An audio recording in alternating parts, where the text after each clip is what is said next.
Ça faisait télévision, vision de l'église, journée de Sakabino que tout qui t'a sur terrain, cause bon au bain, tous à la biso, tous à la raté, mais tous allez bon na kati siège en na Kinshasa démocratique qui pas bozali kolanda biso to lingi to beta masolo na mwana mboka na cadre ya parlons de o ezali bongo magazine na télévision. Ça faisait télévision to kopesa mbote na invité na biso bongo ayeba kopesa biso ko na ye makambo nyonso mbote mwana mboka mbote mama journaliste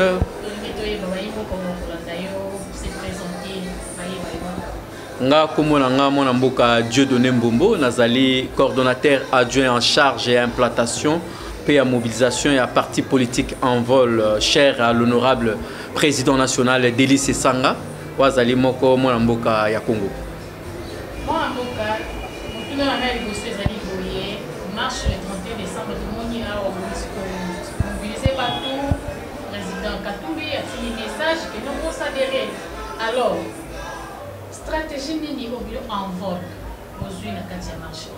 nakanisi eloko liboso esengeli ba peuple congolais ba ke tozali pour faire face na muto babengi Joseph Kabila kabangi wazali président illégitime et hors mandat depuis 2016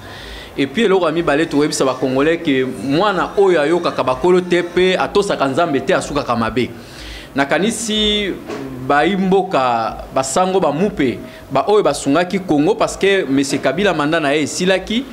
basungaki biso na nzela ya dialogue mais nasuka nango mwana mboka ndeko Joseph Kabila amonaki ete akomisaki lokolo eloko masano ya ndembo mpona kosakana na batu asali oyo akoki kosala toyebisaki eke tongo mbula ta ebeti ndenge nini ekokata na butu soki ekumeli ndenge nini tongo ekotana yango une année de plus oyo azwaki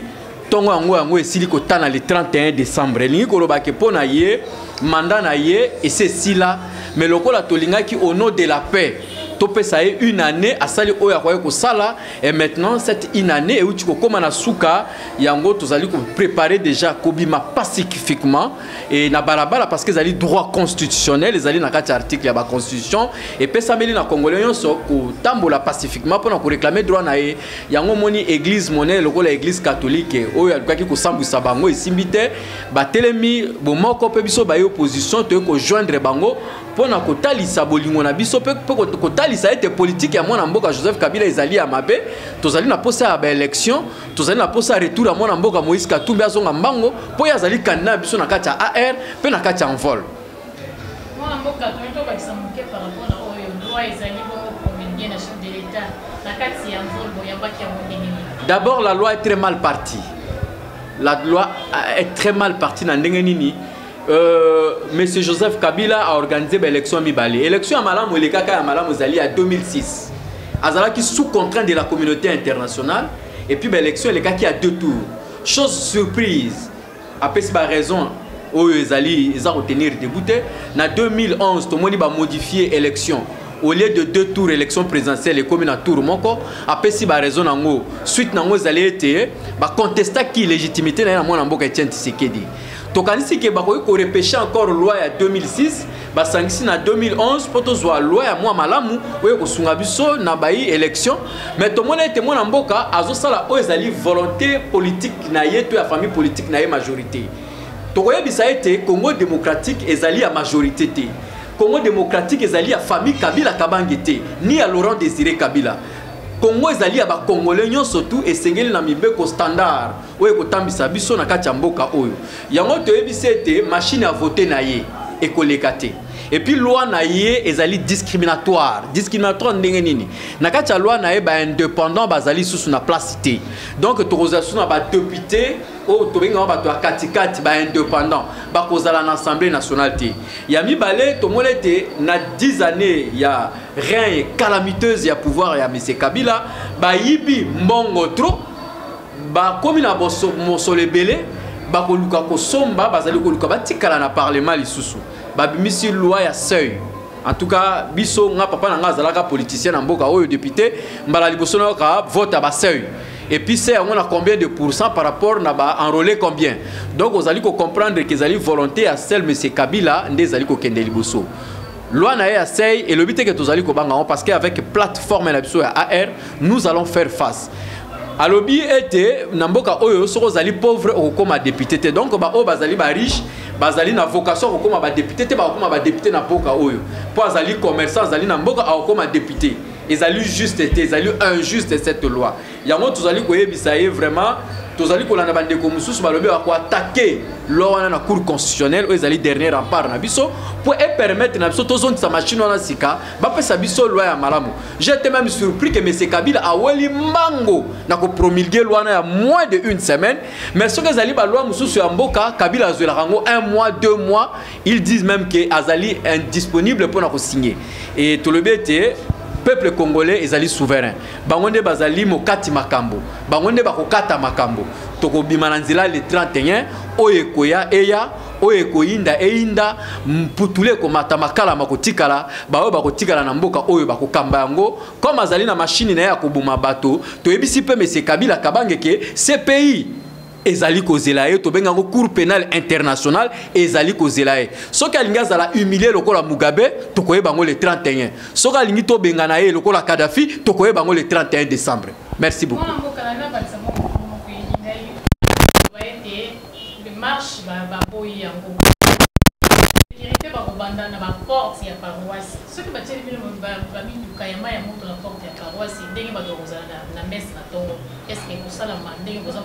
Et alors, il y a Kabila ameka ko défier Nzambe te basakana kana Nzambe te Nzambe azali Nzambe akotikala Nzambe basakana kana Nzambe to azali conseil gratuit na kopesa ye na famille biologique na ye yami bale na koyebisa Kabila azali président église catholique te azali chef spirituel ya église catholique te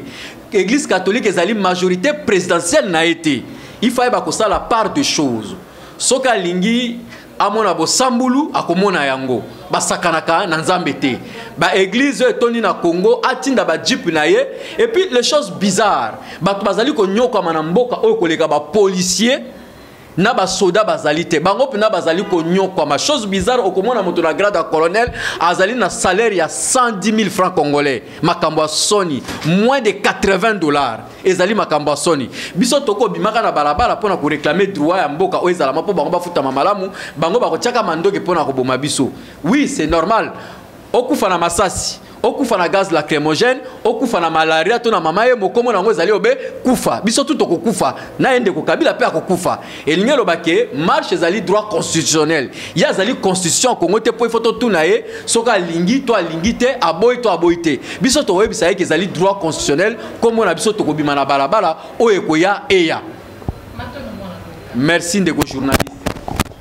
Ya solo bandeko balandi boyo kilolenge mwana mboka utaki bongo na kolimbola oyo ezala kimituna na biso totuna kie topesi bino merci beaucoup na ndenge bolanda kabiso Safozi télévision partout bipai nyoso bozwa kabiso topesi mbote na mama Anastasie Giant kuna na Londres mama musala kitoko ndenge bomesana ko soutenir biso bozala toujours branché na sima ya caméra papa Serge Mabobo na benga kaile infatigable a salaka au four au moulin pour nous la bino ba image. Merci beaucoup na mama Irene ndengo pesaka musala kitoko o assistaka papa Serge toujours na sima bébé diama mabobo mbote na bino nyoso Chimel Panda kuna na